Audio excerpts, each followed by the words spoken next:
He loves you with all of His heart. He's a God of chance after chance after chance after chance.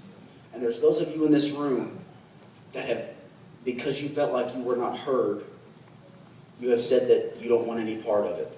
There are those of you in this room that used to be in the internship that were passionate men and women of God about the Lord. And you said, okay, well, they're not going to give me a microphone, so I'm just going to go back and do my own thing. At the proper time, you will see your harvest. If you do not give up. If you stay in prayer. If you stay into the Bible.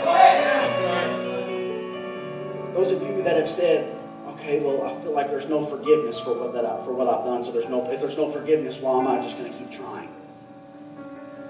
That is the biggest crock of crap I've ever heard in my entire life. There is nothing the only thing that can separate us from the Lord is us, personally. It's our pride and everything else that keeps us from praying. There are those of you in this room that you've just given up. You either felt unheard, you've been around the wrong influences, or you just flat out don't want to worship Jesus anymore. There was a point in time last year, I think it was, where I was not in the Bible, I was not in the Word like I should have been, and I had decided that everybody else that wasn't at church was having more fun than me, and I decided that I didn't want anything. I decided I wanted to have fun, you know.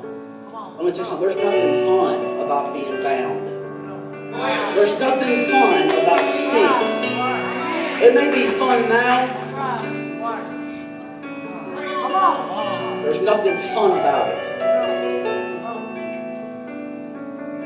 If you're in this room tonight and you've just given up, they're going to sing a song. I know it wasn't up here very long, but it's okay. Because God, we're going to make time for God. We're going to make time for God to work, okay? If you're in this room tonight, we're about to give you a chance to come back to God. While I was preparing for this sermon, I was asking in the Lord when I should stay for the altar call, and He just reminded me of the story of the prodigal son. Now, talk about cliche. How many pastors have you heard talk about the prodigal son? 1,000. But just as the Bible says that every day that the prodigal son was gone, his father waited on the doorstep of his home. I remember a long time ago, me and my dad. A long time ago, there was a drama that me and my dad did when he would preach. And he would preach about the prodigal son. And the only thing that I remember out of that sermon was he waited every day. I'm going to be honest, I've never read that story in the Bible. I'm not even going to stand up here and lie to you. I've never read that story in the Bible. But I remember it because my father stood up there and talked about the prodigal son and how his father waited for him day in and day out.